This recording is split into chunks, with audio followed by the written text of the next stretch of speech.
people, Deluded, I'm back again. Come on, Ian. Come on. As Ian Wright just said there, people, Deluded, I'm back again. Now they've said, bring Graham back, bring Graham back. He's here, I've delivered. How you doing, Unks, man? I hope you're well and safe. You know, I love that intro. You must have the best, you must have the best intro on YouTube. Oh, big praise coming from you, man. How you doing, my guy? It's been a while. Now, how are you? I haven't seen you for a while. Still I'm doing good, your thing. man. Yeah, Man. Still trying, still keeping the vids ticking over and whatnot, man. Excited about our team, and that's actually what I want to get into it with you about, man. What have you made of the pre-season preparations, first and foremost? Well, I think they've been good. I think that we obviously set out to have a hard pre-season. The tour, obviously, in the US, we played some good sides. We gave experience to the youngsters.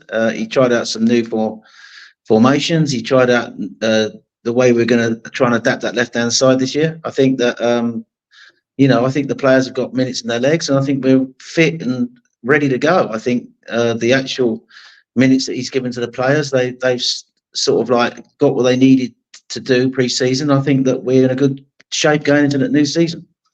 I think you're bang on the money there, Graham, man. I want to touch on something you said there, the left-hand side. Now, as you know, going into the games, we're very probably lop-hand-sided on the right-hand side, whether it's because of injuries, the void Granit Xhaka left. What do you make of that left-hand side with Calafori's addition? Well, obviously, he's brought him in and he's going to improve it, isn't it? I think what you've seen actually, though, pre-season is that I think Zinchenko has sort of like had a really good pre-season on that left-hand side. I'm not saying that Zinni is the answer defensively, and I think Calafiori coming in, I'm really excited by that signing. I think it's a great signing, and I know you want to talk about the signings we're going to hopefully make before the season starts, or certainly by the end of the window. You know, I think that is one of 3 signings that we possibly need, and I think I'm excited by that. I think he's going to. You see the way he played for Italy in the Euros. He's a centre back. He originally. He was a centre back. He can play left back, and he can step forward into midfield. He's a great ball progressor. He's great in the duels. So he looks a really good sign. I think they've had their eye on him well before the Euros, though. I thought that they maybe looked at him in the Euros, but from what I'm hearing, I think Arteta and Edu were aware of him well before the start of the Euros. And I was really impressed with him in that Euros. I remember that goal when they got that last-minute goal against Croatia. Yeah, he stepped forward. He literally drove forward, and then he won and played the ball into the space for the guy who smacked the equaliser into the top left-hand corner. He was, he's really good, isn't he? He's strong, powerful, physical. He's tall. He's everything that Arteta likes in a signing. So, I think that last season, that left-hand side that we had clearly wasn't working. And I think that was one of the problems for Martinelli last year. Clearly wasn't working. And I think that we need to get that left-hand side sorted out because obviously, I think you saw last season that if teams know Arsenal are going to play exclusively down the right-hand side, and that's obviously our strongest side with White, Odegaard and Saka. I get that. But we need to have a good left-hand side as well. And the year before that, we had the left-hand side was cooking. The left-hand side was really cooking the year before. Right. Martinelli was bang on it. And I think, Trossard came in last year, did a great job in the running. And his dovetailing and combination play with Havertz was fucking awesome, mate. I really enjoyed that. But I think overall, the left-hand side, I think the gaps, the spacing wasn't right. I think he was aware of that. And I think that they've done a lot of training. I think they've got I think he's really got us now well drilled in the way the players are able to sort of be positionally correct, but also play with freedom. And I think on that left-hand side, that's one of the things I noticed in what I saw pre-season, that we seem to be better on that left-hand side. We need to be better on that left-hand side. You touched on it, and I want to speak about Zinchenko. Now, I don't think Zinchenko is good enough defensively for as much as he offers in that inverted role. What do you think our first back 5 is? Do you think it's too premature to assume Calafori's first choice? Obviously, we've got Timber coming back, and you do have someone like Tomiyasu. We've obviously got Benjamin White, as you said. What would be our first choice back 4? Because we know Raya's in goal. Well, you asked me what I think our best back 4 is. You asked me what I think he'll start with on Saturday. We might as well go with both, man, because I think Zinchenko starts against Wolves, if I'm honest. Yeah. I think the thing is Zinchenko's going to start. I mean, it's so typically Arsenal. We've got 4 or 5 left backs and only 1 fit. So I think the thing is, I think Zinchenko's had a brilliant pre-season. He's almost like him and Jesus have come back rejuvenated, right? Jesus had a really bad injury last year and clearly wasn't at the races, I thought, for most of the season, but he looks really sharp and hungry. I'm not saying he's the answer at centre forward, but he's come back. Him and Zinchenko have come back, I think, this year, and they know their shirts are up for grabs. You know, when they came 2 years ago, they actually took Arsenal to the new level, and now it's like we've gone on a level without them almost. You know, so I think that they really want to get back in that side. And I think get me words right, Zinchenko. That's what happens when you get to this age, right? Zinchenko has looked really good pre-season, particularly ball progressing and the way he's sort of like he stepped at times into the centre half role when the left-sided player Gabriel stepped out wide left. He's almost like stepped inside, and then he's sort of come forward to dovetail in the combinations and get up high. And as you saw with his goal, he was almost like drifting centrally. He wasn't out wide, coming inside. Like a different man, really. Yeah, he was. He looked like a different man. He stroked it into the bloody corner, didn't he, with such panache. It was a brilliant finish. So I think he's really determined now this season. He knows that Calafiori has been brought in. He must know that ultimately is going to be the best Arsenal back four. It's going to be White, Saliba, Gabriel and Calafiori. So that to me is where we're going to go with that back four. And I think Jurriën Timber is going to sort of like be a player who can play in a multiple number of positions. He could play centre half, he could play on the right, he could play on the left. He could even, I think, play in midfield. He's that versatile. He's a typical Arteta defender, ball-playing defender, who's very comfortable in possession and a progressor. And I thought we saw last year when he came on in that last day where he was going to be playing. So I think that, you know, that we have to compete with Man City, we have to have, I think, 18, 20 players who he trusts. And I think that back line now is obviously, it's significant. I think he's strengthened the back line because he obviously thinks to win the league, you have to have defences win your league. So, and that back line now is as strong as any back line, I think, in the Premier League. He spent a $250 million, is it now, on that back line? You'll have to correct me if I'm wrong. I'm sure someone will in the chat. But we spent a significant amount of money with the goalkeeper now on the back line, and that's really strong. So I think Zinchenko will start there. I think Zinny will get minutes there during the season, and I think players will have to be rotated. But if you're asking me what that strongest back line is going to be for the season, of one that I think ultimately will be where he settles at most games, it will be White, Saliba, Gabriel, and then the new boy Calafiori coming in. He's looked really great also in the centre half position when he came on for a few minutes, so he can play there. But I think ultimately, I think he sees him someone on that left-hand side who basically is versatile, can drop into a back three, or somebody who can go forward and join the attacking play, a bit like what Zinny does. I think you're bang on the money, Graham. Obviously, with the greatest of respect, you're many years older than me, so you've seen many a great Arsenal team defenses. I look at the Invincibles, we had that. I think during the Emirates, it's fair to say we've dreamed of having collective options like this. We've come a long way from, with the greatest of respect, David Luiz, Pablo Mari, Socrates, etc. And I think we're very good with our defensive options, and we've got different options. And even if, you know, Calafiori is the first choice, you've got Tommy and Timber and people of that ilk breathing down your neck. I think Benjamin White, for a while, was one of our most underrated players, and I think he was and still is one of the first names on the team sheet. But last summer, when you've got Timber coming in, it makes you buck up your ideas even more. And you alluded to us needing depth. You said something there about 18 to 20 man squad of players he trusts. Do you think we have that? No, I don't. I think the difference between us and Man City is the reason why Man City are so strong is that they've got into a position where he's able to pay so many players great wages. So he's got like 20 players who he can rotate at any time. They're all good enough to play. I know he's got, like, you wouldn't want to leave Haaland out. You wouldn't, the spine of the team, you know, Rodri, De Bruyne and Haaland, you wouldn't want to leave them out, right? But if you look at the rest of the squad, the defence and even the wide players, they're all players who seamlessly can be replaced by someone who maintains that level. And I think that's what Arsenal lack. If I'm going to be ultra critical, you know, some players, and we are starting to, I think, see them look to be moved on, like Eddie Nketiah. You know, he's been linked with a move away to Marseille. Obviously, it seems to have collapsed, but I think he wants to move him on. And I think you're seeing the players now who possibly he doesn't trust. He's looking to move on. He's got to bring players in where he moves away basically from just 14 players he trusts. I felt last season that 8 or 9 of that team, there was only like 3 positions every game up for debate where he could rotate. The other 8, if you include the goalkeeper, basically had to play week in, week out. And I think the difference between us and Man City is that they've got to the position where they've got 20 players who he trusts.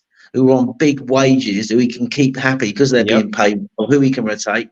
We haven't had that. And I think one of the reasons why I think they've broken financial fair play, I wouldn't be surprised if how they've got to that position where they can literally pay those sort of players that sort of money, because it's no secret at Arsenal we're trying to move players on. The reason why we haven't been able to, I think, get some of the business over the line, and we're still trying to get the business over the line, is the first thing he had to do is get players' wages off the books. And that's why he's trying to sell players, because obviously he's put them on big wages. Like Eddie's on a massive wage for someone who barely plays. So he wants to get those. Nelson the same. Yeah, you're right, mate. Yeah. So he wants to get these players' wages off the books, because that frees up the opportunity then to stay within the financial fair play rules, to bring players in who he needs, who he's then going to be able to trust, pay a decent fee for and have them part of that group, because it can't reach a stage this season where we're relying on Saka playing every single game, because basically as good as he is and as much as he plays every game, we're going to run him into the ground, and sooner or later he's going to pick up that injury. And if that happened, we wouldn't have anyone good enough who he trusts to come into that position. I noticed this year he hasn't really trusted Nelson, has he? So that tells me a lot. He's even put Vieira over on the right-hand side. He doesn't trust Vieira in either the left or the right-sided 8 positions, but he seems to want him to play on the right-hand side, which is where he seems to be auditioning. I don't think that's his position. So, but ultimately, it seems to me he doesn't trust Nelson, as you say. He doesn't trust Nketiah. And last season, you noticed that even when he brought players on, even Nelson, I think Nelson is quite a talented player, but he just doesn't have the confidence to be what he could be. He's almost like he just wants to play within a structure and play the simple ball back. He doesn't really want to express himself. So I think really for his benefit, really for his own good common sense, he needs to play games and he needs to move away to a club where he can just be himself. And I think he needs a fresh start, the same with Eddie. But coming back to your original question, that's the difference for me between Arsenal and Man City. Pep has got 20 players, top players who he trusts. I don't think Mikel's got that. But the one thing they've done over the last couple of years is they've slowly but surely, as you say, got rid of players he didn't like Louise, like Socrates, like Chambers, Mustafi, Holding. Mustafi, and all those sort of players who basically, it's frightening when you think of the defence he started with, Mikel, where he's got to now. Yeah, but it's quite a transformation, isn't it? So, but I know you build this show. Is our Arsenal? Are we worried about the transfer business? Sort of. I think that's what you put on the title. On the title for the show. I do trust these guys, because basically, you're still there. Yeah, we can still hear you, Graham, man. Yeah. Sorry. I do trust these guys, because basically in the last 2 years they've delivered for me. Basically, 2 years ago they brought in Zinchenko and Jesus, improved the team, and then last year, as you said, they brought in Rice and Havertz. Every year they've delivered on the transfer, so I have to trust them. But this is a massive year for Arsenal. We missed the league last year by 2 points. They can go out and win it this year if they get this transfer business right. And I do think we need an attacker and a midfielder. Obviously, Merino's been linked, someone who played with Odegaard at Sociedad. And so I think that generally, if they can get this business right, I think we got a really strong chance this year. Obviously, City are, a monster of a club, really. They're relentless, aren't they? Exactly. They're rightly favourites to win it again, and you would think that they would win it again. But Arsenal have got a massive chance this year if we could get that business right. We were just 2 points short last year. So if he could get the right 2 signings in on top of Calafiori, I think that we have every chance of winning it this year. But he has to get the signings right. But he did say, didn't he? Trust me, that you're going to be excited by the end. So there's obviously he's right on that, man. Yeah, and I think Arteta has shown that he's got a lot of players who he wants to want to play for him. The old adage in the past was, one of the reasons why players didn't come to certain clubs is because they didn't like the manager, or if Mourinho was manager of a club, I want to go and play for Mourinho. But I think Arteta has built a reputation now as a top quality coach, and they've seen how Arsenal have developed under him the last 2 years. We've got an exciting young group who are only going to get better. He's tied these players down on long contracts, and I think their best years are ahead of them. And if we can add really well to the group, we get even stronger. So I think the thing with Arsenal, I think, is they're so close to knocking Man City off that perch. Do we just wait for Man City to drop off the perch, or basically get, fall foul of 115 charges and get relegated, which some people were talking about, or are we good enough to go? Or are we good enough to go and do it now? And I think that we're so close. Honestly, I think we are. And that's the thing, Graham. For me, I always say I'm patiently impatient. That's because in the last 2 years, like if we go back to the season that's just gone, where we ran it down to the last day, and probably from August to May, we was great. We hit a bit of a roadblock in December. And obviously there were games like the Aston Villa game where we should have killed in the first half. And I think the season before that, that was probably more of a depth issue. And obviously the running, I'd say the biggest positive and negative I can give this club is take nothing away from City. As you said, they're relentless. But before I look at as to why City have won leagues and why we haven't, I look at what we've done. And I don't want to say it's like we've shot ourselves in the foot, but it's literally like we've, shot ourselves in the foot. So it's like it's a case of going on to the next level. I agree with your point of what you said about the squad. I do think as much as I praise Arteta for how he's assembled this squad and what you're doing, when things are negative or I have negative points, I've kind of got to be honest. I feel, where we look at our striker, where we look at central midfield, I feel on the face of it, there's a lot of great options, but we're not probably talking about that in the same vein as we just were defensively. So this is where I want to see the improvements, and it feels like we're flirting with success.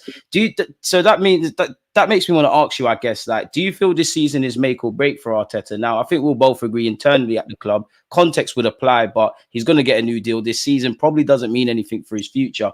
But with the way he's spoken of in the media, with the way the club is moving now, do you think it's make or break now? And like, because it's the third season where ultimately, if we don't win the title 20 years from now, nobody's going to think about how we finish second. I think that's the narrative I've heard actually pretty strongly from some commentators and also from elements of social media, where they're sort of like turning around and saying it's make or break this year. I don't think the club see it that way. I think the club see them. I think the club are wielded firmly behind Mikel and Edu, and I think they see this as a process. I know that's not a word. I don't like that word, but that's what they call it. Many of the fans don't like that word, Graham, man. And no, the fans don't want it. But it's, you got to remember, it's only a few years ago. Where let's look at where we are now from where we were. That's the first thing. Look at how the atmosphere at the Emirates is. Yeah, look what he's done. He's reconnected with the fans. The atmosphere at the Emirates. And we were a side who basically in the tail end of the Wenger years dropped out of the Champions League, and it's all about getting back in the Champions League. And I do remember at the back end of the Wenger reign, even before we didn't get in the Champions League, everyone was saying, top four means nothing. We were getting in the Champions League, but people wanted to win trophies. We started winning FA Cups, but not getting in the Champions League. Then people weren't happy obviously with that. then it was like a downward spiral to the point we were down at 7th or 8th. And then Emery come in, we came close to getting back in. We nearly won that Europa. Well, we lost the Europa final heavily, but we didn't get back in. What final that was? But Arteta's come in and he's got us back in the Champions League, and more than that, now we're competing for the league. And a few years ago, the point I'm trying to make is people were saying just want to see Arsenal competing for the league. And now the narrative is now we're competing for the league on a regular basis. We have done the last 2 years. It's if you don't win a league now, he's got to go. I don't see that. And I know a lot of people. I've gone too far to turn back almost with him. Pardon? I feel like, to echo your point, I feel a manager can never just be backed blindlessly, but Arteta is showing why he should be backed, and it's like a thing where we've kind of gone too far to turn back, really, because surely we'd have to start again. But I can't. You go on, man. I think the problem is if you get rid of Arteta, you might lose a lot of those players who basically trust him and want to work for him. So that's the danger, isn't it? If Arteta goes, the team splits up. So I think, I do get the narrative he's got to win something, right? And I do get the narrative also that really we're so close to the league. We're so close to the league that, he's got to get it sooner or later. We can't just keep second is failure. That a lot of people say that, and I get that as well. Nobody remembers the runners up. So yeah, he is under pressure. I think if he doesn't deliver it this year, he will deliver it next year. So I think this season, and I do think this season, if they get the transfer business right, and I know it's difficult because there's so few quality forwards out there who he could bring in really. But if there's an argument he could bring in a good attacking wide player. But if he got the transfer business right, I think conceivably we've got a massive chance. I think I don't want to settle for second place this year, DG. Honestly, I don't. Neither do I. I want us, I want us to win this league. I've been lucky in my lifetime. I've been going to Arsenal since 1970, 71. Seen us win 6 or 7 league titles. I've seen us, win cups. But I haven't seen us win a league for 20 odd years. My son, who is 23, he was obviously born. They won 2 league titles just after he was born, but he wouldn't remember them. But he's never seen us since in his Arsenal supporting life. He's never seen Arsenal win the league.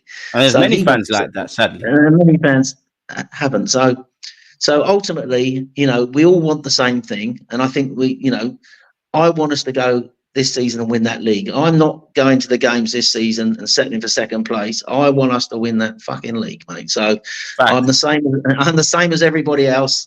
I'm invested in it, but I'm not quite there yet where you turn around and say this is the be all and end all, and if he doesn't win it this year, we need to start again. I don't want to rip up what we've got, because I still think what we've got is really good.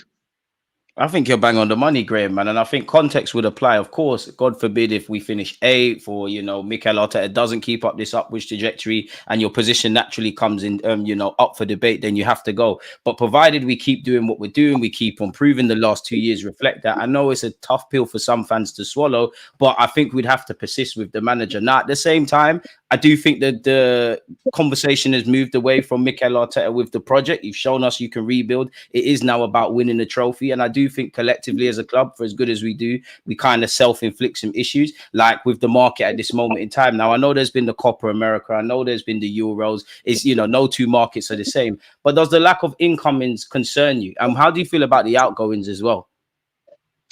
So when you say the outgoings, obviously Smith Rowe's gone. Sadly, broke my heart. Sadly, I love him as a player, and I think in the end it got to the stage where Mikel didn't trust him enough to give him any minutes. So I was at the 2 games where he came on. He started last year. I remember he started against Sheffield United, for example. He trusted him in games where the opposition was smaller teams.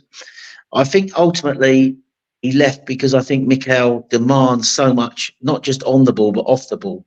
And if you don't deliver off the ball, which I don't think Emil Smith Rowe did, that's the reason why ultimately I think he's never going to trust him in that left-sided 8 role, because he demands that left-sided 8 role to not only create and to score, but to press and to work off the ball, understand positional play and all that. I don't think that's Emil's game. You have to remember, of course, that Emil Smith Rowe saved Mikel Arteta's career, because when I agree. 3 years ago, whenever it was, when we were losing every home game, I think it was the COVID year, and basically we'd lost to the likes of Burnley at home, Wolves at home, Villa at home. We were losing to everybody at home, and he was going with the experienced players like Willian, Louise, Lacazette, and Aubameyang, who weren't delivering. And then they all got injured, or there was a couple of injuries. He had to play Saka and Smith Rowe in that game. I think Saka was already playing a lot of games anyway, but he had to play Smith Rowe. He played Smith Rowe in the 10 position, and Smith Rowe in that Chelsea game suddenly helped turn Mikel's managerial career. His last goal was against Chelsea. Yeah, exactly. He always scored against Chelsea, didn't he? So obviously I'm sad to see him go, but I think the thing is, if you don't trust that player and you want someone to come in, offer you something in line with how you want to play, because there's people like Kieran Tierney who are great footballers, but doesn't suit Mikel's style of play. And so that's the problem, isn't it? I love Kieran Tierney as a footballer. Same. His commitment and everything, so he even walks around with a Tesco bag like me. So and shorts when it's snowing. But so in terms of the players that are gone, obviously I think you'll correct me. Tavares, I think, has gone now, hasn't he? Tavares has gone. Yeah, he's gone on loan with an obligation. He's gone on loan. I think Smith Rowe's gone. We're trying to offload Eddie. I won't be surprised if Reece could go. So I think that what was the question again? You said about what do you feel about incomings and outgoings? Obviously the incoming of Calafiori, I think, is fantastic business for that money. A great player, and I think he's at the right age, right profile, and he's going to obviously improve the team. In terms of the outgoings, as much as I was sad to see Smith Rowe go, I understand it, and I think some of those other players that we've touched on, who he doesn't trust, he's sort of getting rid of them to free up the cash and free up the money so we can get the next 2 signings over the line. So, and as I said also in a previous remark to a question you asked, I think they have said that trust us. We know what we're doing. You will be excited at the end when you see what we've got. And I've got no reason to distrust them, because what they've done the last 2 windows is they've proved that they can get the players in. They brought in Zinchenko and Jesus 2 years ago to improve an already good young group that he was building, with Odegaard part of that. And then last year they brought in Rice, who everybody didn't think we were going to get. Everyone was saying he's going to Man City. Why would he go to Arsenal? He came to Arsenal. So obviously, you know, and he wants to work for Mikel. So Mikel obviously has got a bit of clout. You know, he does get the players that he wants. All the players wax lyrical about him when they sign for us, really. Yeah, and I think they love the way he coaches, and I think they see him as being a young player who he can improve their game. And of course, the fact obviously helped that he worked under Pep, didn't he, at Man City? That, you know, people call him co-man, but in effect, he's learnt a lot under Pep, and he was ready. If you listen to our Wenger and you listen to players, even Pochettino, they always said that Mikel was always going to be a great coach. Yeah, Walcott said that as well. Yeah, so ultimately he's a great coach, and he has got the clout to bring players in. And I think had we been in any other league, possibly not Spain with Real Madrid, brilliant they are, but if we were in some other leagues, you know, Man City weren't in our league, we would be winning the league. We'd be serial winners, yeah. Yeah, I think we will be sort of the best thing in the league. It's Manchester City, isn't it? And however they got there, however we hate the way they got there, they've got there, and that's what we're trying to beat. And last year, I think that Man City away game, at the time I thought that was a fantastic performance to go there and get a draw. But ultimately, when you look back on it now, and I saw Paul Scholes say on television the other night or on some overlap show that Arsenal should have gone there and taken them, tried to take them. So the argument now is with Man City, if we can get the right players in, so he's got 1 or 2 stronger positions, players that he wants in to strengthen the team any further, can we now go to places like the Etihad and sort of go and take them out? Have a belief that we can get 3 points there. Have a belief we can go there and get the result, instead of we know we can compete with them. We know we can go there, and the way we press now against them is so intelligent, the way we press. And I think, it's just, of course, have we got the belief to just sort of like attack them, knowing that, we have got the ability to hurt them, and that's the next stage, I think. But so in terms of what you're saying, I think that just coming back to it, I think we have got we're very close now. I think if we could get these 1 or 2 signings over the line, that I think we need an attacking player, someone like a transition killer, someone who could break teams. Lovely. Yeah, someone like a transition killer, or someone who makes a difference in a tight game. I remember I did a pod back in the summer, and I was talking to someone about this, that basically Arsenal are 9 out of 10 in virtually 80% of their games, and they dominate teams, they keep them penned in, play great football, open teams up and score goals, win games, right? So that is what they do. But there are these games, and we saw evidence of it last season, particularly in that bad run when we lost to West Ham and we lost at Fulham. We didn't play very well at Fulham, actually, but we lost at Villa, we lost at Newcastle. There are games when we are playing well and we have a lot of the ball, but we're not 9 out of 10, we're 7 out of 10. We need that magic when things are going wrong. In those sort of games where where we just can't unlock the door, we're on top but we can't unlock the door. That's where Man City, when they've got Haaland, when Liverpool got Salah, those sort of players make the difference in those games. So if we had someone like that in those sort of games, we would get over the line in those games, and that would probably be the difference, between where we are now and where we want to be. So I think they're well aware. I think they need either a transition killer or a player a top forward who's going to make a difference in a tight game. But we do score goals right across the team. It's just that there are certain games, I think, that we just need that little bit extra when we're not quite as good as we can be. Especially in the champs. Just to unlock that door. And that's I think, the next part of the evolution. And I mean, just a side note, I hate that narrative personally about, what you said with Paul Scholes about how we played for a draw, because we're damned if we do, damned if we don't. When we weren't in league debates and we used to just play one way regardless, and we'd go to City, try play them off the park, ultimately get battered and lose. Get smashed. Exactly, and get smashed. People say we need to be street smart. Now we're setting up shop, and we are the best defensive side, or one of them in the Premier League. People have an issue. I understand the narrative. Of course, we could have been a bit more on the front foot against City, maybe got a half chance and nicked it. But I think our top 6 record was faultless. For me, bar the exception of the game at Stamford Bridge against Chelsea, where we took about an hour to rescue something, or the North London derby at the Emirates, where we should have killed it in the first half and then we shot ourselves in the foot. I actually think we was quite good. We was winning the battles. I think we lost the war because, as you said, with that December period or the Villa game, I feel the smaller games is where, as you said, where we just needed a bit of magic when things are going wrong. I feel that's where we've shot ourselves in the foot. And that's what makes me look at our squad, because I feel quite sound defensively. I don't know if Aaron Ramsdale's going to be here, but if he stays, we've got him and Raya to compete in goal. Got a bunch of good defensive options. In midfield, I think we've got good players, especially if Merino comes in. We'll speak on him in a minute. But I think when you strip it down, I start to get a bit concerned personally, Graham, because I personally think Jorginho had to play a lot more last season than Arteta banked on. Partey's a quality player, but he's a flight risk where injuries are concerned. I don't really want to see Kai Havertz or Fabio Vieira on a consistent basis in midfield. And I acknowledge we got 91 Premier League goals. We're scoring a bunch of goals. A lot of them came in games where he's battering sides. I do think we need a striker, and I do think we need a winger. So I kind of ask you, like, what sort of positions in terms of incomings are the most vital for you to kind of keep this going? Well, I think I touched on it earlier. I do think we need a transition killer forward, someone who can either play across the front line or somebody who's a goal scorer. Now, you could argue we score lots of goals, and we got 4 or 5 players who regularly score 12, 15 goals a season in the league, So we do score goals, there's no doubt about it. But as I said, I think that the sort of player that I would love us to get, and I'm just trying to think, it's very hard to get a forward out there, top quality forward. They're either not available, I just don't see one. I mean, I think Spurs have done well to get Solanke for 60. They've overpaid for him, in my opinion, but that just shows you where the market is. It shows you where we're at. Yeah. But I think possibly, I know we're not going to get him, but someone like a Kudos, someone who he would be amazing for us. He's basically a forward type player who can play right across the front line, and basically he's someone who I think basically would improve us, and can score goals. So so someone like that. I know we've been linked to various forwards. I've been impressed by 1 or 2 we've been linked with, to be fair.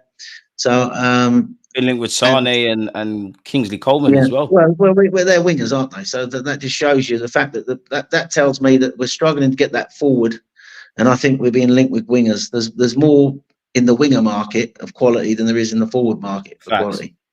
So basically that's basically I think where I am with it. So I do think that I agree with what Mikel's thinking. I do like the Merino signing. In fact, the reason why I like it is because I know he played for Newcastle over a few years ago, and I must admit he didn't exactly stand out for me then when he played. Yeah, he struggled there. Yeah, I don't think he stood out for anyone. No, but he's older now and he's improved. He's part of that Spanish team that sort of like went on to win the Euros. And I think the thing I like about it is that he could replicate, I think, with Odegaard what he had at Sociedad, because they had quite a good understanding.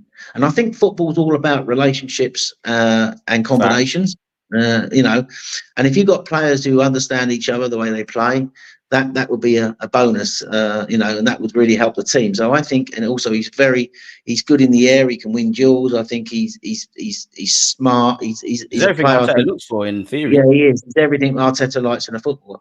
And the funny thing is, you talked about a forward. We're not going to get him either. But going back to that Sociedad connection, and I'm saying, I'm not saying Arsenal need to. He'd be a dream. Isaac, that would be a dream for me if we got Isaac, because he give him the played 14 shirt, man.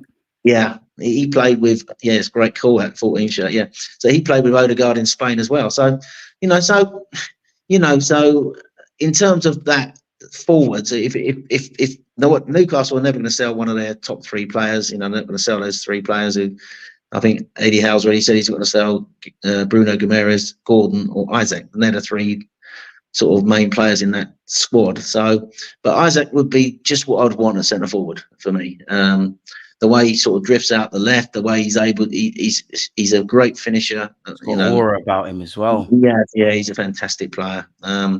So that would be someone. So if we could get a forward, someone like that. But who is there out there who's got that sort of quality? That's the problem. That's why you're talking about Leroy Sané and Kingsley Coman, because obviously Bayern Munich now inflated with wide players, but at the same time there are more quality wide players available to be sort of like linked with players than linked with clubs than there are top quality forwards, in my opinion. So I do think Arsenal need someone who's going to take the workload off Saka, someone who could maybe play multiple positions.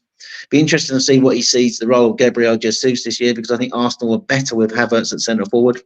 As you said, I don't think midfield is his strongest role, but Arteta has already said pre-season he liked the way that the Trossard, Havertz, and Jesus trio sort of like combined, didn't he? With sort of one coming short, one coming inside, and one going out wide. They seem to sort of like understand positioning. You said it's about relationships.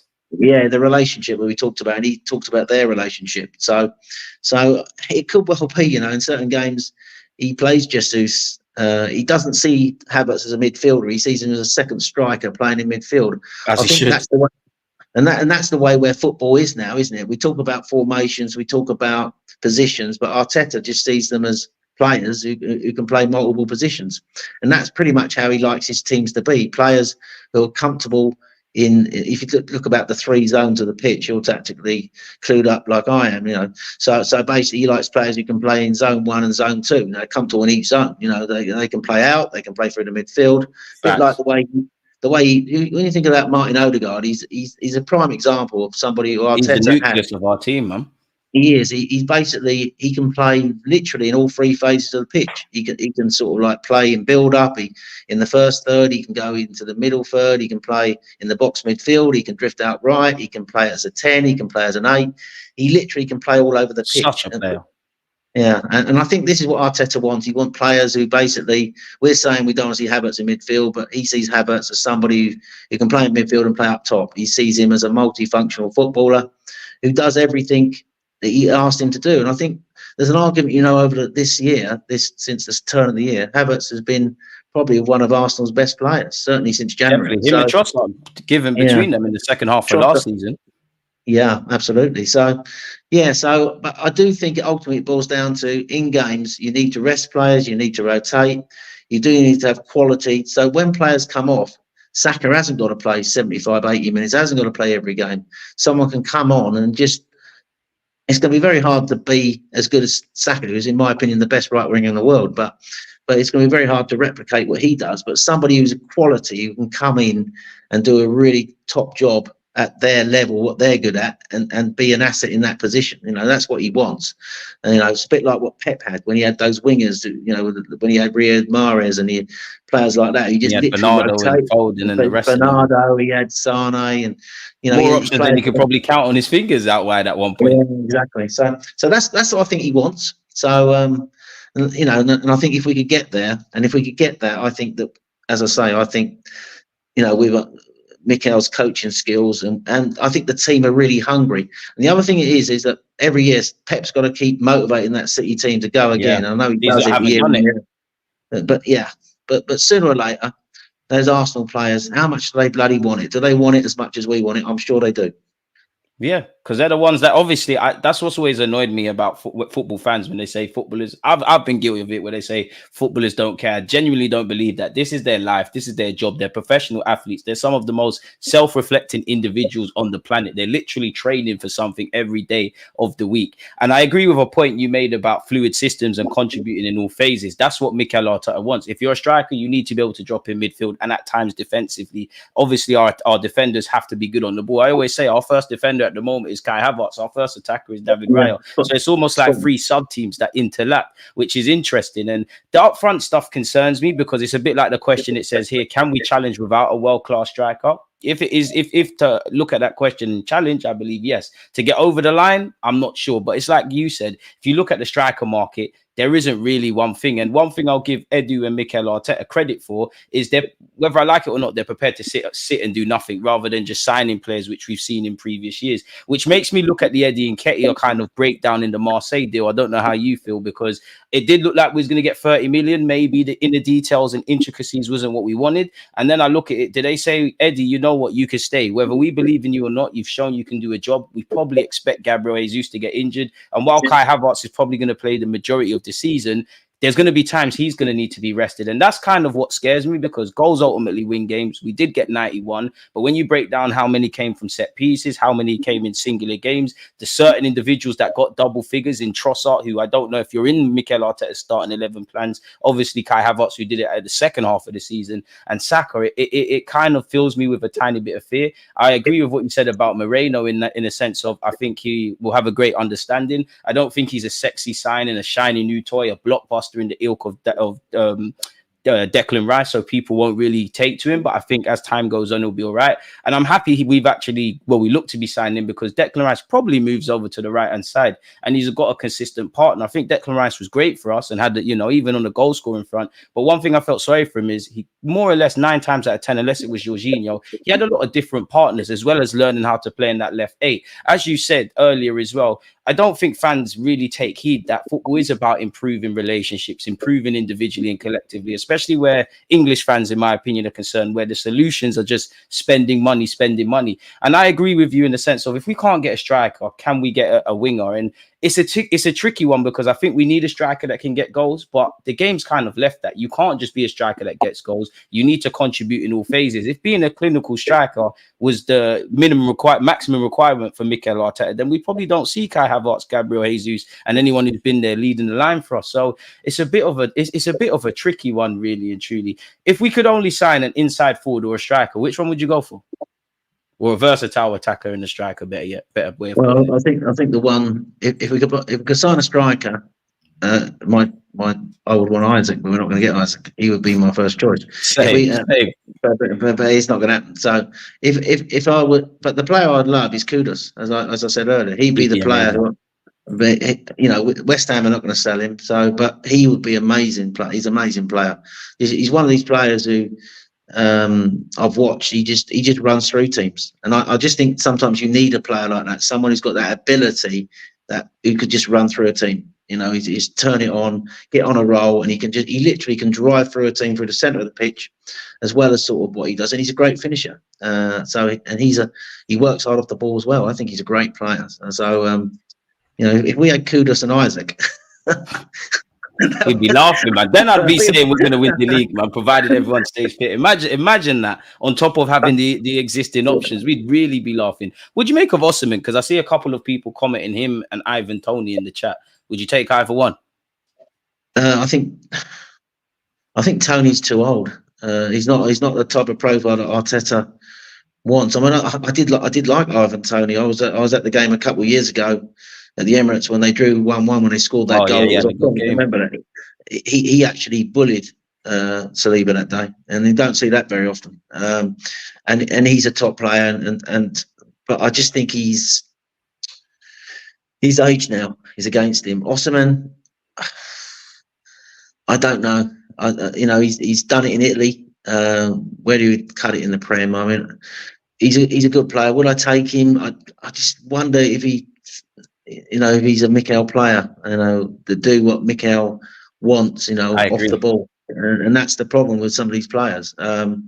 Mikel's looking for a certain type of forward who fits how he wants to play, and I think you are right.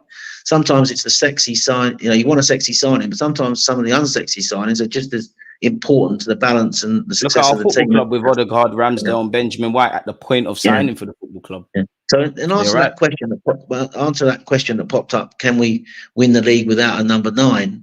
Well, we came very close to winning it last year without a number 9. We can compete for the league without a number 9, definitely, and we'll go close without one.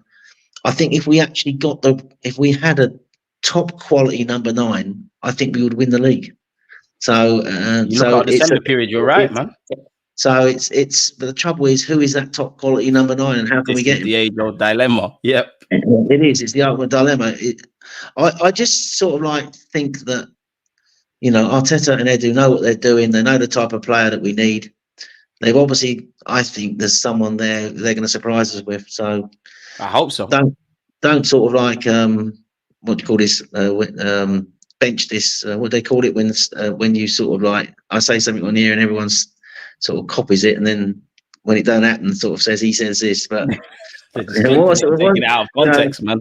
I'm a bit of an old fogey, so I don't know what you guys call it, but basically, the point I'm making is that I do think that they know what they're doing, and I do think they're going to bring in a couple of quality signings before this window's out. So surely they do, man.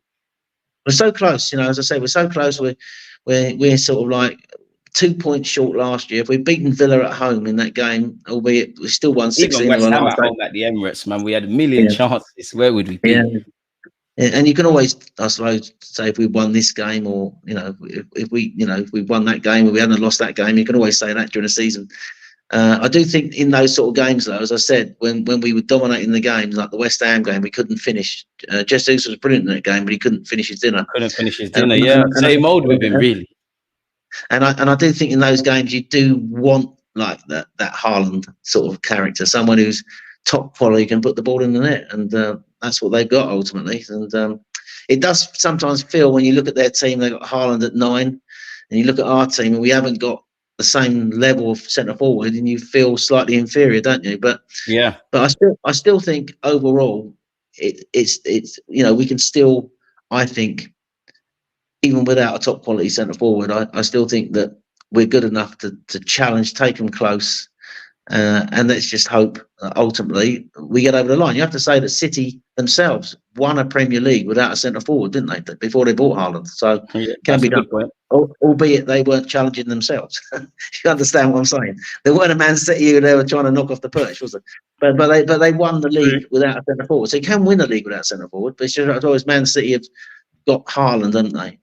Who's one of the best in Europe. So I think naturally, you would look at, everybody has to look at Man City because they've done it. We can't replicate what they're doing, but naturally they've crossed into a territory that we hope to go through. Where we look at our front three, though, if we can't find a striker, whether that would be Isaac, like we both agree would be amazing, or some people want Osimhen, or Gyökeres is floated about, or Ollie Watkins is linked to us every now and again, whether we can prize him away from Villa.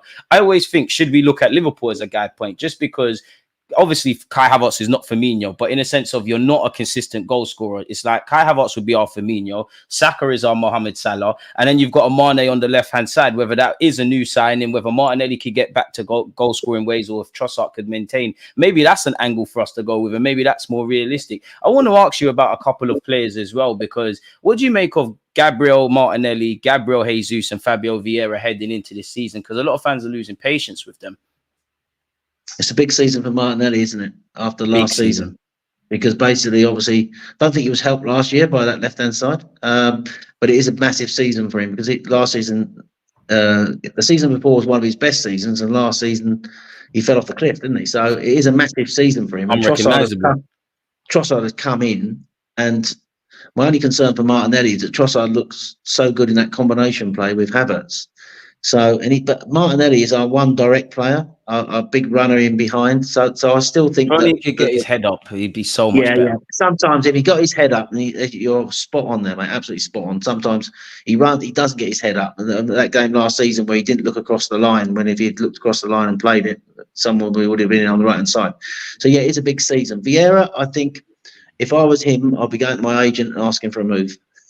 I'll just be honest with you, because for the simple reason that basically I am not a right winger. I am a left-sided 8 or right-sided 8, and if Mikel's not going to play me there, and he prefers Wanyeri there, that tells me everything I need to know. So basically, and he hasn't even signed Merino yet. So, and last season he preferred Havertz there. I just don't think he's got a future at Arsenal. I think he needs to move, to be honest. I mean, he is a talented player, but obviously Mikel, I don't know what it is. I mean, Mikel wants him to work harder off the ball. I think that's why I agree with that. He doesn't work hard enough off the ball. He's a small player, but Mikel tends to like physical, powerful, strong, tall players. But if he worked hard off the ball in the way I think Mikel demands, maybe Mikel might look at him differently. But I just think Mikel now has said, right, I don't see you as an 8. I'm going to put you out on that right side in Saka's position. You're not going to get many minutes there either. Really. No, he's not. He's going to get token minutes at the end of games when games are being run down, or Saka wants a rest. So it's not looking great for him. I'll be honest with you. So big season for Martin. I think he's got the ability to come good again. Vieira, not so. Did you say Gabriel Jesus? Yeah. I think it's a massive season for him as well. He's got to stay fit, man. He's got to stay fit, and that's the problem, isn't it? It's injuries. Just like Partey and Tommy Hassie. I think he's a great footballer. His pressing, he's one of the best pressers I've seen in football. The way he sort of curbs his runs, the way he's brilliant. He wins duels. He's a handful for defenders. He's so multi-talented. He can drop, as you say, he's one player to drop deep. He can link play. He can play on the right. He can play. But the only thing he can't do, it seems, on a consistent basis, is sort of put the ball in the net, and that even that was past the whole team and then missed from 2 yards. He's an enigma in that sense. He makes the difficult. He misses some bad ones, and I think ultimately that's why Pep let him go. So I'm just looking at one of your questions on here, DJ. Enough respect, DJ and Graham. Yeah, I was getting towards this. Go on, take it away, Graham. Feel about the team's current style of play, the lack of flair and reliance on the drilled patterns of playing.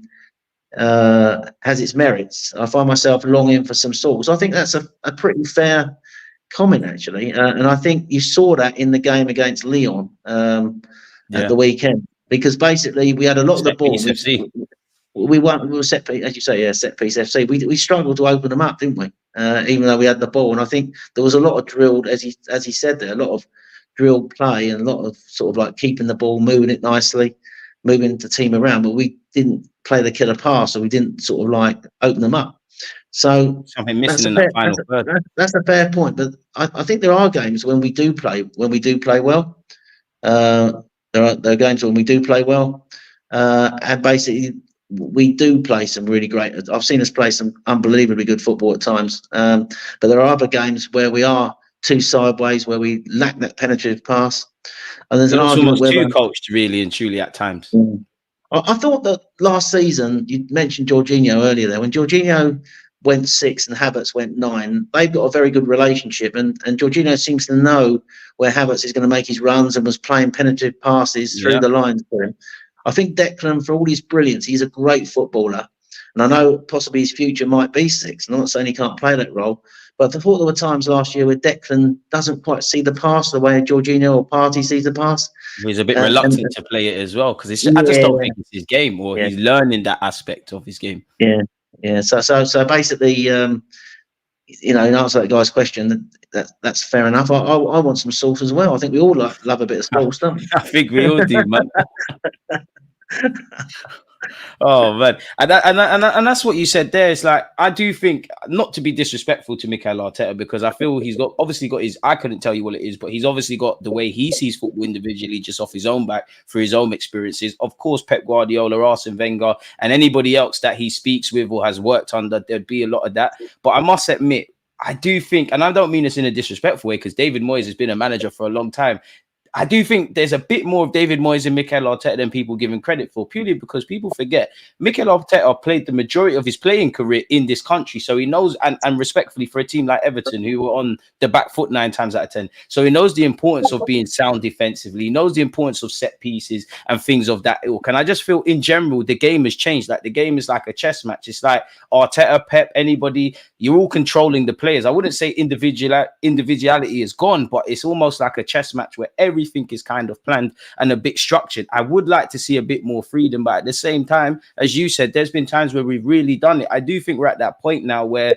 of course, the players have to listen to Mikel Arteta, but it's a thing where the players have to sort it out themselves now. I think you're all big enough, you're all ugly enough, you're all experienced enough now at times to know what you can and can't do. Like, for instance, I think David Raya spoke on Sky Sports, and he said there were times where we didn't control the game like we needed to, and we didn't kill the game as we needed to. I personally think that's the ilk. I feel the things that shot us in the foot to a degree in the game at the Emirates in West Ham. I would also say the North London derby, the first one, Chelsea. There's been times where it's gone negatively against us, but there's been times we've got away with it. Like, if we're honest, when we played the North London derby at Spurs' place, somehow we went 3-0 up where we weren't necessarily amazing. Then we let them back in the game, and obviously we got away with it. So there are things we could do better, and every point counts. So it's a bit of a technical one. I have hope. I do expect Merino to come through the door, and I think with Declan Rice and him, I don't know if he'll be first choice, because I think a fit Partey probably is, but because he's more durable, I think he played 40 appearances last season. That's unheard of for Thomas Partey. Naturally, he will become, in my opinion, the partner for Declan Rice. I do think we need an attacker, whether it's a striker and a winger or one of those. I do think we need another number. I think Trossard's a bit of a weird one because I think Trossard's form and Martinelli's form, and the contrast, I don't think Mikel Arteta couldn't not play Trossard, and I think Martinelli's ahead of him purely because in that December period, Graham, when we were poor, as you know yourself, being more experienced than me, when players are still playing and the form isn't the same, for me, that tells me who the manager genuinely trusts. It does look a bit, stupid from the manager for playing the same players, but that tells me everything. And for as much as I think Arteta, quote unquote, trusts everyone in the squad, when you look at the minutes played, in that period when we was poor, if you look at the minutes in the running to the end of the season, they are the players that are trusted. I think what's stopping us is, as we've both spoken about, a couple of additions, keeping people fit, ultimately having a bigger squad. And if me and you, who are just football fans, can say this, then clearly Mikel Arteta and Edu know this as well. My last question for you, people, if you've got a couple of questions, because I need to let Graham get them in, but my last question for you would be, who would you go player of the season for Arsenal and young player of the season for Arsenal in this season coming? Well, that's a really great question. Difficult one. That's why I saved it to the last one. Yeah, well, I wish I knew that. Who's going to? Well, I'll tell you somebody. I think first of all, we touch on the young player of the season. I do think that Wanyeri is going to have a big year. I think he's going to be. I think he's impressed me so much. He's able to take the ball comfortably in his stride, and he's comfortable on the ball. He pops it off really nice, and he sees a pass, and he's going to get stronger and obviously more experienced. So I can see him possibly by the end of the season, whether he's the young player of the year or not, being almost breakthrough star kind of. Yeah, breakthrough. Yeah, that's the word. I mean, you spot on as usual. It's breakthrough player. The last two seasons for me, the level's so high. There's so many players playing so well. I think Odegaard for me last season was a level above anybody. So, and I think what he does, Odegaard, on and off the ball, the way he leads the team. Anybody who's going to be player of the season has got to play better than that man, and he for the last two seasons has been absolutely unbelievable for me, Martin Odegaard. So he's the most enjoyable footballer to watch, in my opinion. When everyone's on song in our team. We all love Bukayo. He's star boy. He's a great player.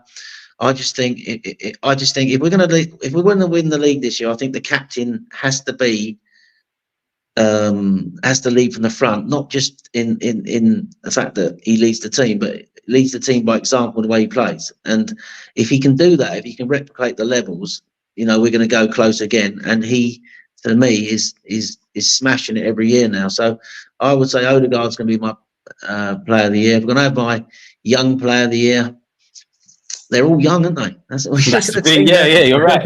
There's not many old. There's not many.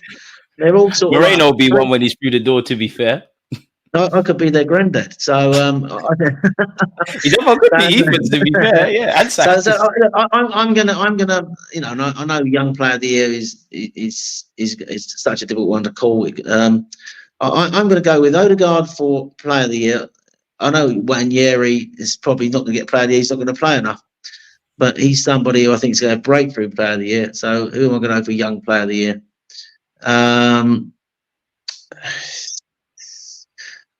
Well, I think it could. What I'd love is for Calafiori or someone like that to come in and have such an outstanding season. That'd be amazing, yeah. That we say he's our young player of the year. He comes in and really hits the ground running and becomes everything we wanted on that left-hand side. So him or Timber, maybe. So I'll go for one of those. I'll go for somebody who can defend really well, but also step into midfield and progress the play, who's going to have an out. So I'll go for one of them as young player of the year, and I'll go for Odegaard as player of the year. That'll be my prediction. But it's so hard to predict, because I think there's so many talented players in that group, and so many players are going to, I think you're going to find, DG, when you look at it at the end of the season, so many of those players are going to have a shout for being player of the year, because I think there's going to be a lot of players. We found it very hard last year to pick man of the matches, even, to sort of pick players. Normally everything's just Saka and it's done. Yeah, so I think, and I hope that's the case, because if we're going to win the league this year, that's, so many of those players, we're going to have that same sort of debate again. We're going to need so many of those players to have so many of them to have outstanding seasons that we can't choose who the player of the year is. But ultimately, it could be the guy who makes the difference in the tight games. somebody who maybe if someone does come in and score a load of goals, or one of the players does step up, maybe Gabriel Martinelli has a season, replicates the season he had 2 years ago, where he comes back in the side and scores the goals he did 2 years ago, 15 to 20 goals, So, but, so many talented players in that group, it's very hard to pick a player of the year. But if you pin me down, I have to say Odegaard. I love Odegaard. I've got him on my shirt, so I don't buy many Arsenal shirts, and I certainly don't put many names on the back, but Odegaard. So he's doing something well, man, to get that praise. What I love at the end of the games, and you go to games like I do, is he's always the last one off that pitch. He walks around and claps every single fan. He's so invested in what we're doing in the club. He loves the club. He works his socks off, even when he's not at it. You can never question his work rate or the effort he puts in. He is a great example to everyone who wants to play the game of football. That basically, football's not just about what you do on the ball; it's what you do off the ball, and you never give up. You basically, if you lose the ball, you try and get it back, and you work and you play for the team, and you help your colleagues around you. It's all about, and that's what he does, isn't he? He makes players look better around him. He's always looking for a pass to play a player in. He's always doing this at games as well. He's amazing. He's a totally unselfish player. So, it's turned into a loving for me and Martin Odegaard now. So, for Martin Odegaard. So, Odegaard's my player of the year. Young player of the year, I'm going to go one of the back lads. I'll go either. Look, I'll tell you, I'll widen it, because I still consider him a young player. That's Saliba or Calafiori or Timber. I think it's a technical one, man, because as you said, people are fighting it out. If I had to bet, I'd probably say Bukayo Saka, Odegaard, Declan Rice, Saliba would all be in with a shout. I don't really care who wins player of the year. I would love it to be Odegaard. If I had to really, young player as well, I'd probably say Saliba. But if I had to say someone to get player of the year, because you kind of just provoked a thought in me, I'd love to see Gabriel Jesus or Gabriel Martinelli do it, because their stocks are on the floor. And I think big Gabriel Magalhaes and obviously Benjamin White, they're now getting their praise, but I just think naturally there's going to be a bias towards attackers. And I feel both of them internally within the Arsenal fan base, they haven't always got their flowers. So I would love for both of them to get their flowers, even with the greatest of respect to Saliba. I don't think enough of fuss is made when Gabriel or Benjamin White has a great game to the standard of William Saliba. And I mean, it's like this question says here, and I don't know what we'd do if Odegaard gets injured. You've got Fabio Vieira, you've got young Ethan. I personally think Kai Havertz would play in the 10 purely because he's nowhere near Odegaard on it, but off the ball he would probably replicate such. So I read that question. That's the first thing that popped into my mind. That is that if Odegaard gets injured, I think Havertz will go into his role. That's the first thing. Naturally, I think. And then if you're going in pecking order, and the fact is you think Fabio Vieira will play there, I think Nwaneri is the next on the list after. I'd rather play Ethan just because he's young, he's fearless. Yeah. So, but I think it's a shame about ECR. It's a great point. I think and I there was a time when I thought maybe Odegaard could drift to the left, play more on the left side, and maybe Smith Rowe could play on the right or on the right side, or even play on that left side. But I just combination of injuries, a combination of Mikel not probably trusting what he does off the ball enough. I think the reason why that time moves on, time moves on, yeah. And ultimately, footballers are a long time retired, aren't they? They want to play games. So yeah. So. And it's like you said, I mean, as much as it broke my heart to see Smith Rowe go, I hope Odegaard gets to 10, even though the 8's a great shirt. It needed to happen, man. I hope Smith Rowe starts the season well because they're playing Man United. But it is what it is, man. My last question for you, Graham. Give us a prediction for the Wolves game. I'm going to go 2-0. Martinelli brace. Do you know what I was going to say? 2-0 as well. I was going to go 2-0. I don't know if it'll be a Martinelli brace. I'm just trying to speak into existence. I think he'll play. I think I'm going to go 2-0 Arsenal, and I think I'm going to go Saka will score. And I've got a funny feeling we'll score from a set play. So because we are set play, man. So and he's got a few new ideas from set plays, and Nicholas Yoba, who's always on. New things we're trying. They brought out new rules now. So I'm going to go one of the big lads scoring from a set play and Saka, 2-0 Arsenal, and I just hope that we get. I'll take that all day long. It's all important to get. Can't remember the last time we played a 3 o'clock kickoff on the opening day of the season. Can you remember? It's crazy, isn't it? And our first 5 games are quite difficult, really. I think we've got we've obviously got Wolves, we've got Villa. We all know what happened there last year. We've got City, we've got Spurs. I think Brighton as well. So I mean, every point counts in the Premier League. But yeah, we got to start strong, man. We have Really? got to start strong. It's very important we start strong. You know, I'm looking at 12, 13 points. That's what I'd like to see. If we could get 12, 13 from those 15, you know, I'd take that. You know, sort of like I think, you know, if you look at those fixtures individually, I think we're good enough to beat Wolves and Brighton at home. And then we've got those 3 tricky away games. We certainly owe Aston Villa after last year. So, 100%. you know, and so I was disgusted the way they turned up at the Emirates and sort of like treated it like their cup final for Emery.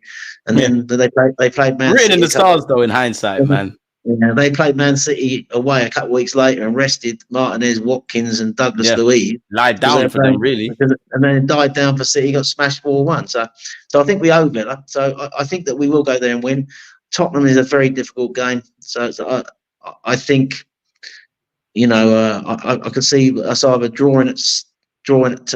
I think we're good enough to beat Tottenham, though. I do think that we're good enough to beat Spurs. I think they're terrible from set pieces as well. City's the game, isn't it? And we don't really want to lose. You don't want to lose to them, really. We've been unbeaten in the last 3 against City, I believe, now. So, hey. We've got a good run against them lately, haven't we? So let's hope we keep it going. And also, you know, hope that we keep Haaland quiet. We've been managed to do that the last few games as well. He hasn't scored against us. Saliba seems in his back pocket, man. Yeah, he is, man. Yeah. Anyway, look, so that's my prediction: 2-0, and I just 13 points out of 15 would be wonderful, wouldn't it? I mean, as Graham said there, man, if we could get 13 to 15 points, we're laughing. If we get 12, it's something to move. And I mean, it's a weird game, football, isn't it, really? And that 11 strangers that start that we don't know, they dictate our mood for the next 38 game weeks. But this is the drug that we love, Graham, man. Graham, it's been brilliant with you, man. Go on. Yeah. I cut you. Really enjoyed it, mate. Yeah, thanks for inviting me on. So, yeah, come back and do it again during the season, mate. 100%, Graham, man. I know we've slightly ran over time, so I'm going to let you get out of here. People, I'm sure you lot have disagreed with a lot of what we said. You've agreed. Let us know your thoughts. Don't forget to follow Graham on social media. All his information is in the description. I'm going to let Graham and all of you lot get out of here. As usual, Graham, appreciative of you sharing your time and knowledge with us, man. Hopefully it's a season to remember, and hopefully we win the Premier League. But for now, people, we're out. Graham, appreciative, man. We have to do this again. We will, mate. Take care. 100%. Peace, man.